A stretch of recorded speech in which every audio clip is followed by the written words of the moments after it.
जय माता दी दोस्तों, आप सभी का स्वागत है हमारे YouTube चैनल में। दोस्तों, शारदीय नवरात्रि आने वाले हैं और शारदीय नवरात्रि में ये कुछ ऐसी बातें हैं, कहें तो 9 ऐसी गलतियां हैं जो भूलकर भी नहीं करनी चाहिए। और शारदीय नवरात्रि कब से शुरू हो रहे हैं, घट स्थापना दिन कौन सा है, क्या शुभ मुहूर्त है, तो ये सब कुछ जानेंगे हम इस वीडियो में विस्तार से। तो वीडियो को अंत तक ज़रूर देखें।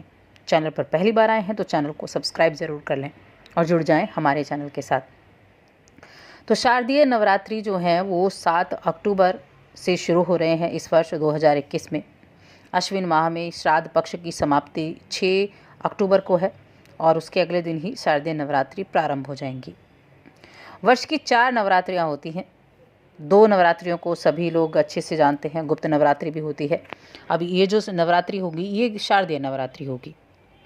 इस दिन जो माँ दुर्गा का जो आगमन होगा वो डोली में होने वाला है। हमेशा वार के हिसाब से माँ दुर्गा का आगमन होता है, कभी हाथी पर होता है, कभी अश्व पर होता है।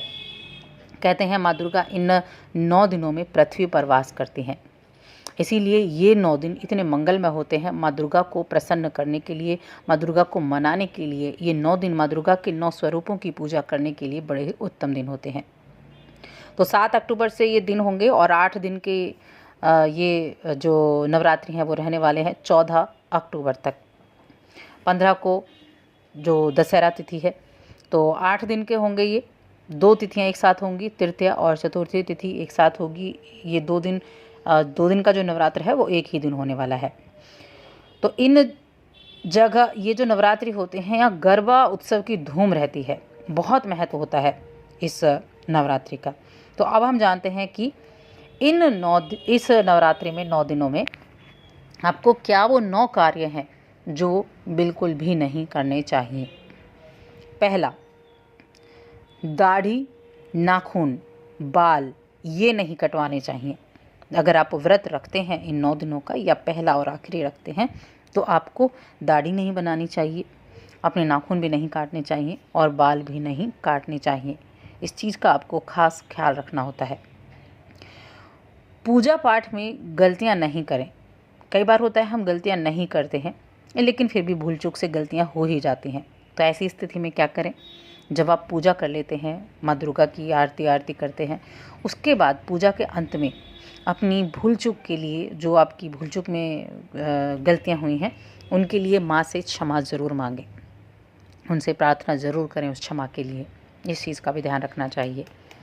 तीसरा है कि इन नवरात्रि के दिनों में जो 9 दिन है इस अंतराल में आपको मांस, मदिरा, तामसिक भोजन इन सभी का सेवन नहीं करना है। सात्विक भोजन ग्रहण करें और ऐसी चीज़ों से दूर रहें। ऐसी चीज़ों से दूर रहेंगे, माँ दुर्गा की जो कृपा है वो आप पर ज़रूर होगी। चौथा, इन 9 दिनों में आप व्रत रखते हैं तो ब्रह्मचर्य को ना तोड़ें, अर्थात ब्रह्मचर्य व्रत का पालन आपको करना होगा इन 9 दिनों में। इन चीज़ों को अच्छे से आपको ध्यान रखना है अगर आप माँ दुर्गा की सच्ची आराधना करते हैं, अगर आप माँ दुर्गा का आशीर्वाद प्राप्त करना चाहते हैं। 5वां, किसी के साथ भी अपशब्द का प्रयोग नहीं करना है, यानी कि किसी को गाली नहीं देनी है, किसी का अपमान नहीं करना है, कटु वचन नहीं कहना है, ऐसे कार्य नहीं करने हैं। और बड़े बुजुर्गों का, स्त्रियों का, बच्चों का, किसी का भी अपमान नहीं करना है। इन चीज़ों को ध्यान रखें। ये चीज़ें बड़ी मायने रखती हैं जब आप किसी ऐसी पूजा पाठ में लगते हैं जो ऐसे पवित्र और सिद्ध दिन होते हैं। 6, घर को गंदा बिल्कुल ना रखें। इन नवरात्रि के दिन पहले दिन से ही पूरा घर स्वच्छ रखें। नवरात्रि के दौरान घर को साफ सुथरा रखें। प्रतिदिन स्नान भी करें, स्वच्छ वस्त्र धारण करें और अपने घर में जो स्वच्छता है वो दिखाकर आप रखें। 7वां, जब आप व्रत करते हैं तो दिन में सोना नहीं चाहिए। कहते हैं जब आप दिन में सो जाते हैं तो आपके व्रत का जो फल है वो कम हो जाता है। सोने की बजाय आप माँ दुर्गा का जाप कर सकते हैं, पाठ कर सकते हैं, लेकिन दिन में शयन नहीं करना चाहिए। जागरण रख सकते हैं शयन करने की जगह पे आप। तो इस चीज़ का आप विशेष ध्यान ज़रूर रखें।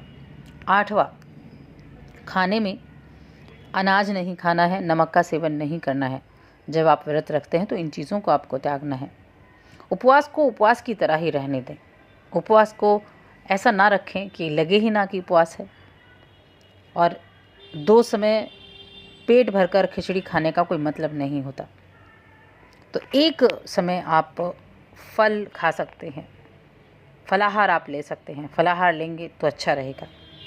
9वां, व्रत के नियम को नहीं तोड़ें। अगर आपने एक बार संकल्प कर लिया कि आपको 9 दिनों तक व्रत करना है, ये संकल्प आपने लिया है, तो उसे बीच में ही ना तोड़ें। बहुत ज़्यादा अगर वैसी परेशानी हो जाती है, कुछ स्वास्थ्य संबंधी प्रॉब्लम हो गई है, ऐसी कुछ परेशानी होती है तो बात अलग होती है, लेकिन बिना मतलब के आप इस संकल्प को बिल्कुल भी बीच में ना तोड़ें। बीमारी के हालत में या किसी ज़रूरी कारण के चलते तो आप माँ से क्षमा मांगकर व्रत तोड़ सकते हैं, लेकिन बिना ऐसी कामों के आप इस व्रत को बिल्कुल ना तोड़ें। और अगर हो सके तो इन 9 दिनों में जब आप व्रत करते हैं तो आप देखेंगे तो लोग व्रत कई तरह से करते हैं।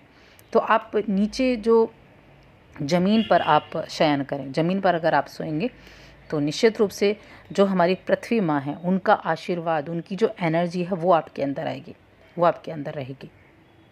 अब जानते हैं कि घट स्थापना इसकी कब होने वाली है, शुभ मुहूर्त क्या है। तो घट स्थापना जो है उसका जो शुभ मुहूर्त है वो है सुबह 6:17 से सुबह 7:07 तक का है।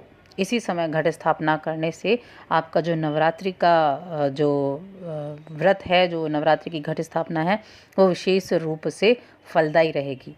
तो इस समय पे आप घट स्थापना ज़रूर कर सकते हैं। और जो हमने 9 अक्टूबर का जो दिन होगा उस दिन माँ चंद्रघंटा और माँ कुष्मांडा की पूजा होगी। तीसरी चौथी माँ का जो व्रत पूजा होगी वो इसी दिन होने वाले हैं, क्योंकि 2 तिथि एक साथ पड़ रही हैं, इसीलिए ये 14 अक्टूबर तक रहने वाले हैं नवरात्रि। 15 अक्टूबर शुक्रवार के दिन, इस दिन दशहरा पर्व भी मनाया जाएगा और इस दिन 10 जो नवरात्रि व्रत है उसका पारण भी किया जाएगा। तो इस समय आप घट स्थापना कर सकते हैं।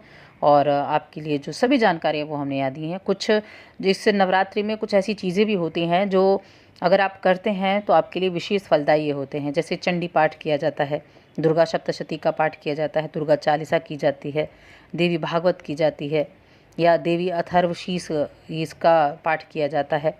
तो इन जब आप पाठ को करते हैं तो इनके बारे में सही जानकारी आप ज़रूर लें, तब जाकर आप इनका पाठ करें। और दुर्गा सप्तशती का पाठ तो बहुत उत्तम होता है नवरात्रि के दिनों में।